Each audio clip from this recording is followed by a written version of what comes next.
ముట్టు అనే తేడా లేకుండా అందరికీ సేవ చేసేది రజక కులం. అందరి ఇళ్లలో మరి బట్టలు తీసుకొచ్చి ఉతికేది.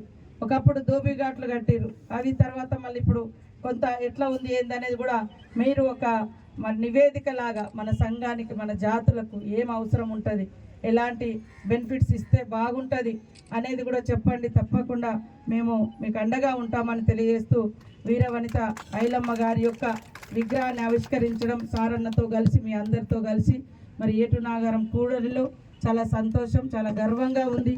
మరి తల్లి యొక్క విగ్రహం ఇవాళ తెలంగాణ తల్లుల యొక్క రూపం కూడా ఇలాంటి తల్లుల యొక్క రూపాలే ఉండాలి అని కూడా కోరుకునే దాంట్లో నేను నెంబర్ 1. ఏదో తెలంగాణ అంటే నాజుకైన పోరాటం కాదు, నాజుకుతనం కాదు. మరి ఇలాంటి తల్లుల యొక్క వీరత్వము, పోరాటము, శ్రమ ఎంతో ఉంది. అలాంటి శ్రమజీవుల యొక్క రూపంలో వచ్చే భవిష్యత్ తరాల తెలంగాణ తల్లి కూడా అట్లుంటే బాగుంటుందని నేను కోరుకుంటా ఉన్నాను.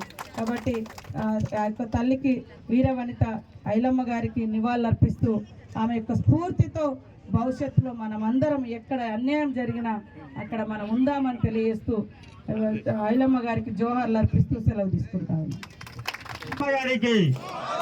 జోహార్ చిట్యాల ఐలమ్మ గారికి అక్క.